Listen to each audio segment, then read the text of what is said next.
Hi friends, welcome back to our YouTube channel. ఈ వీడియోలో TG టెట్కు use అయ్యేటువంటి multiple choice ప్రశ్నలను మీ ముందుకు తీసుకురావడం జరిగింది. ఇందులో భాగంగా మెయిన్గా సైకాలజీలో రైట్ టు ఎడ్యుకేషన్ 2009కి సంబంధించిన 30 మల్టిపుల్ చాయిస్ క్వశ్చన్స్ని ఇక్కడ ఈ వీడియోలోకి తీసుకురావడం జరిగింది. ఖచ్చితంగా ఈ 30 ప్రశ్నలను అయితే ప్రాక్టీస్ రూపంలో అయితే చూడండి. ఖచ్చితంగా వీడియోని అయితే లైక్ చేయండి. ఛానల్ కొత్తగా వస్తే సబ్స్క్రైబ్ చేసుకొని పక్కనే బెల్ ఐకాన్ కూడా యాక్టివేట్ చేసి పెట్టుకోండి. ప్లేస్టోర్ నుంచి మున్నాబడి అనే యాప్ని అయితే డౌన్లోడ్ చేసుకోండి. చాలా ఇంపార్టెంట్ మల్టిపుల్ చాయిస్ క్వశ్చన్స్ని ఒక్కో టెస్ట్ సిరీస్లో దాదాపు 7,000 పైన మల్టిపుల్ చాయిస్ క్వశ్చన్స్ని ప్రిపేర్ చేసి మన యాప్లో అవైలబుల్గా ఉన్నాయి. మీకు ప్రాక్టీస్ అనేది చాలా ఇంపార్టెంట్ ఈ టైంలో, ఎందుకంటే మనకు ఒక 15 రోజులు మాత్రమే నెక్స్ట్ ఎగ్జామ్ ఉంది.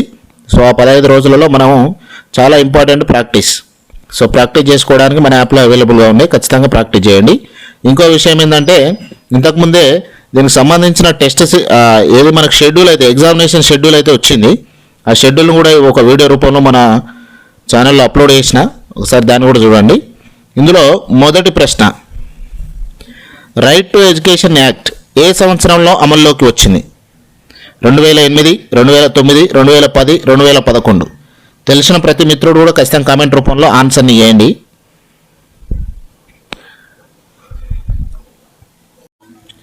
ఇక్కడ ఈ ప్రశ్నకు రైట్ ఆన్సర్ ఏంటంటే 2010 ఏప్రిల్ 1 రోజు అమల్లోకి వచ్చింది.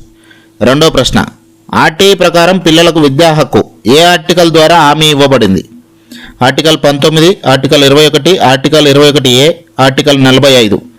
ఖచ్చితంగా తెలిసిన ప్రతి మిత్రుడు కూడా కామెంట్ రూపంలో ఆన్సర్ని తెలియజేయండి. ఇక్కడ article 21A is the right answer. మూడో ప్రశ్న, ఆర్టీఐ ప్రకారం ఉచిత మరియు తప్పనిసరి విద్యా హక్కు పొందే పిల్లల వయసు ఎంత? 5 నుంచి 12 ఏళ్ళు, 6 నుంచి 14 ఏళ్ళు, 6 నుంచి 18 ఏళ్ళు, 3 నుంచి 10 ఏళ్ళు. ఇక్కడ రైట్ ఆన్సర్ 6 నుంచి 14 ఏళ్ళు అనేది సరైన సమాధానం. నాలుగో ప్రశ్న, ఆర్టీఐ చట్టం ప్రకారం పాఠశాలల్లో పిల్లలకు శారీరకంగా మరియు మానసికంగా శిక్షించడం ఏ విధంగా పరిగణించబడుతుంది? అనుమతి ఉంది, కొద్ది సందర్భాల్లో చేయొచ్చు, పూర్తిగా నిషేధం, ప్రధాన ఉపాధ్యాయుని నిర్ణయం. ఇక్కడ పూర్తిగా నిషేధం.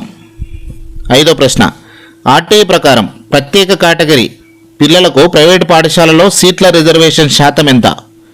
10%, 15%, 20%, 25%. బడుగు బలహీన వర్గాల పిల్లలకు సంబంధించి ప్రైవేట్ స్కూళ్ళలో 25% సీట్ల రిజర్వేషన్ ఇవ్వాలి. ఆరో ప్రశ్న, ఆర్టీఐ ప్రకారం పాఠశాలలో నో డిటెన్షన్ పాలసీ ఏ తరగతుల వరకు వర్తిస్తుంది? 1 నుంచి 5 తరగతులు, 1 నుంచి 8 తరగతులు, 1 నుంచి 10 తరగతులు, 1 నుంచి 12 తరగతులు. ఇక్కడ 1 నుంచి 8 తరగతులు అనేది right answer. Option B right answer. ఏడవ ప్రశ్న, ఆర్టీఐ చట్టం ప్రకారం ప్రాథమిక పాఠశాలకు ఒక విద్యా సంవత్సరంలో కనీసం పని రోజులు ఎంత ఉండాలి? 150 రోజులు, 180 రోజులు, 200 రోజులు, 220 రోజులు. కనీసం 200 రోజులు ఉండాలి.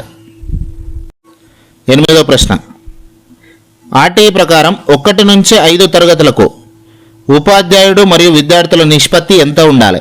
1:20, 1:30, 1:40, 1:50.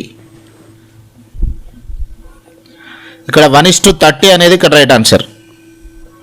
9వ ప్రశ్న, 6 నుంచి 8 తరగతులలో ఉపాధ్యాయుడు మరియు విద్యార్థుల నిష్పత్తి ఎంత? ఇంతకుముందు ప్రశ్నలను 1 నుంచి 5 తరగతుల వరకు చూసినాం. ఇప్పుడు 6 నుంచి 8 తరగతులకు సంబంధించి ఎంత ఉండాలి? 1:30, 1:35, 1:40, 1:45.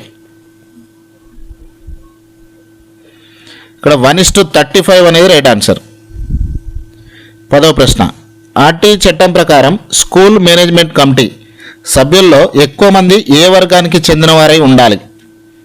ఉపాధ్యాయుడు, తల్లిదండ్రులు, ప్రభుత్వ అధికారులు, విద్యార్థులు. ఇక్కడ తల్లిదండ్రులు, విద్యార్థుల యొక్క తల్లిదండ్రులు అనేది ఇక్కడ రైట్ ఆన్సర్. 11వ ప్రశ్న, ఆర్టీఐ ప్రకారం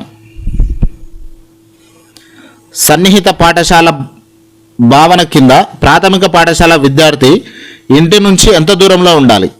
1 కిలోమీటర్ లోపు, 3 కిలోమీటర్ల లోపు, 5 కిలోమీటర్ల లోపు, 10 కిలోమీటర్ల లోపు. ఇక్కడ 1 కిలోమీటర్ లోపు ఆప్షన్ ఏ అనేది ఇక్కడ రైట్ ఆన్సర్. 12వ ప్రశ్న, ఆర్టీఐ చట్టంలో పాఠశాల కనీస ప్రమాణాలను తెలిపే షెడ్యూల్ మొత్తం ఎన్ని ఉన్నాయి? 1, 2, 3, 4. ఆప్షన్ ఏ అనేది ఇక్కడ రైట్ ఆన్సర్. 13వ ప్రశ్న. ఆర్టీఈ ప్రకారం పాఠశాల ప్రవేశానికి పిల్లల నుండి డాక్యుమెంట్స్ అడగడం లేదా నిరాకరించడం ఏ విధంగా పరిగణించబడుతుంది? తప్పనిసరి, అవసరమైతే అడగవచ్చు, నిషేధం, పాఠశాల నిర్ణయం. ఇక్కడ నిషేధం అనేది రైట్ ఆన్సర్. 14వ ప్రశ్న. ఆర్టీఈ చట్టం కింది వాటిలో ఏ పాఠశాలకు వర్తిస్తుంది? ప్రభుత్వ పాఠశాలలు, ప్రైవేట్ పాఠశాలలు, ఎయిడెడ్ పాఠశాలలు, పైవన్నీ. తెలిసిన ప్రతి మిత్రుడు కూడా కమెంట్ రూపంలో ఆన్సర్ని చేయాలి. ఇంకా వీడియోని లైక్ చేయకపోతే లైక్ చేయండి. ఇక్కడ పైవన్నీ అనేది రైట్ ఆన్సర్. 15వ ప్రశ్న. పిల్లలతో బాల కార్మికులుగా పనులు చేయించడం ఆర్టీఈ ప్రకారం ఏమవుతుంది? అనుమతి ఉంది, శిక్షార్హం, కొన్ని పనులకు మాత్రమే పెద్దల అనుమతితో చేయొచ్చు. ఇక్కడ శిక్షార్హం. Option B right answer. 16వ ప్రశ్న. ఆర్టీఈ చట్టం ప్రకారం ప్రతి విద్యార్థికి ఉచితంగా అందించాల్సినవి ఏవి? మధ్యాహ్న భోజనం, పుస్తకాలు మరియు యూనిఫామ్లు, ఉచిత వసతి, ప్రైవేట్ ట్యూషన్లు.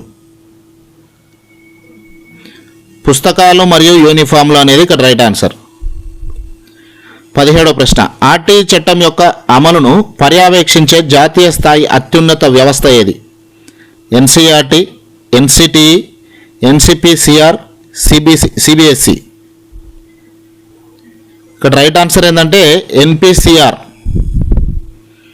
ఆప్షన్ సి అనేది ఇక్కడ రైట్ ఆన్సర్. 18వ ప్రశ్న. ఆర్టీఈ చట్టం ప్రకారం పాఠశాలలో అమలు చేయాల్సిన సిసిఈ అనగా ఏంది? Continuous and comprehensive evaluation, central curriculum education, common child evaluation, continuous child estimate. ఇక్కడ కంటిన్యూస్ అండ్ కాంప్రహెన్సివ్ ఎవాల్యుయేషన్ అనేది ఇక్కడ రైట్ ఆన్సర్. 19వ ప్రశ్న. స్కూల్ మేనేజ్మెంట్ కమిటీలో మహిళా ప్రతినిధులు కనీసం ఎంత శాతం ఉండాలి? 33%, 50%, 25%, 40%. 50% అనేది ఇక్కడ రైట్ ఆన్సర్. ఆర్టీఈ యొక్క ప్రధాన లక్ష్యం ఏమింది? కేవలం ప్రభుత్వ పాఠశాలల అభివృద్ధి, ప్రతి పిల్లవాడికి నాణ్యమైన మరియు ఉచిత విద్య అందించడం, పెద్దలకు విద్య, టెక్నికల్ ఎడ్యుకేషన్ అభివృద్ధి. సింపుల్గా అర్థమైపోతుంది ఇక్కడ ఆన్సర్ అనేది. ప్రతి పిల్లవాడికి నాణ్యమైన మరియు ఉచిత విద్య అందించడం. 21వ ప్రశ్న. ఉపాధ్యాయుల నియామకానికి కావలసిన కనీస అర్హతను దేశవ్యాప్తంగా నిర్ణయించే అథారిటీ ఏది? NCERT, UGC, NCTE, CBSE. ఇక్కడ ఎన్సిటిఈ అనేది రైట్ ఆన్సర్. 22వ ప్రశ్న. ఆర్టీఈ ప్రకారం కార్పొరల్ పనిష్మెంట్ అనగా ఏంది? శారీరక శిక్ష, నైతిక శిక్ష, తరగతి బోధన, పరీక్ష విధానం. ఆప్షన్ ఏ శారీరక శిక్ష అనేది రైట్ ఆన్సర్. పాఠశాలలో పిల్లల హాజరును మరియు పర్యవేక్షించే బాధ్యత ఏది? ఎవరిది? ఎస్ఎంసి, ఉపాధ్యాయుడు, హెడ్ మాస్టర్, ప్రభుత్వం. ఇక్కడ స్కూల్ మేనేజ్మెంట్ కమిటీ, ఎస్ఎంసి అనేది ఇక్కడ రైట్ ఆన్సర్. 24వ ప్రశ్న. ఆర్టీఈ నిబంధన ప్రకారం నిర్దేశించిన ప్రమాణాలను పాఠశాలలో అనుసరించాల్సిన ఏ సెక్షన్ ప్రకారం అనుసరించాలి? Section 4, section 5, section 19, section 10.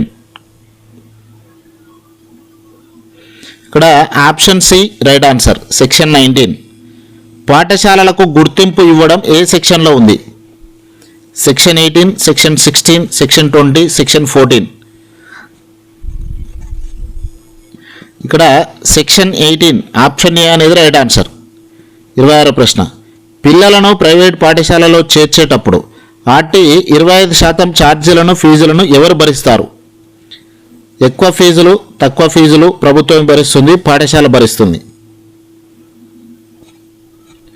ఇక్కడ ప్రభుత్వం భరిస్తుంది అనేది ఇక్కడ రైట్ ఆన్సర్. 27వ ప్రశ్న. ప్రత్యేక శిక్షణ, స్పెషల్ ట్రైనింగ్ ఆర్టీఓలో ఎవరికి నిర్దేశించబడింది? ఉపాధ్యాయులకు, డ్రాప్అవుట్ పిల్లలకు, తల్లిదండ్రులకు, గ్రామ నాయకులకు. ఇక్కడ డ్రాప్అవుట్ పిల్లలకు రైట్ ఆన్సర్. 28వ ప్రశ్న. ఆర్టీఈ చట్టంలో ఈక్వల్ ఆపర్చునిటీ, సమాన అవకాశాల భావన ఎవరికి వర్తిస్తుంది? కొందరికే, అమ్మాయిలకు మాత్రమే, పిల్లలందరికీ, పట్టణ పిల్లలకు. ఇక్కడ పిల్లలందరికీ రైట్ ఆన్సర్. 29వ ప్రశ్న, ఆర్టీఈ చట్టం యొక్క ప్రధాన సూత్రం ఏంది? ప్రవేశ పరీక్ష తప్పనిసరి, పిల్లలకు ఉచిత ప్రవేశం మరియు బోధన, భారీ ఫీజులు, కఠినమైన పరీక్షలు. ఇక్కడ పిల్లలకు ఉచిత ప్రవేశం మరియు బోధన అనేది ఇక్కడ రైట్ ఆన్సర్. 30వ ప్రశ్న, ఆర్టీఈ చట్టము రూపొందించింది ఎవరు? రాష్ట్ర ప్రభుత్వం, కేంద్ర ప్రభుత్వం, ఉన్నత న్యాయస్థానం, ప్రైవేట్ సంస్థలు. ఇక్కడ కేంద్ర ప్రభుత్వం అనేది ఇక్కడ రైట్ ఆన్సర్. మిత్రులు ఇంకా ఎవరైనా వీడియోని లైక్ చేయకపోతే ఖచ్చితంగా లైక్ చేయండి. ఇలాంటివి వీడియోస్ చాలా ఉన్నాయి, రెగ్యులర్గా కూడా ఖచ్చితంగా అప్లోడ్ చేస్తూ ఉంటా, ఖచ్చితంగా ఫాలో అవుతుండండి. Thank you very much.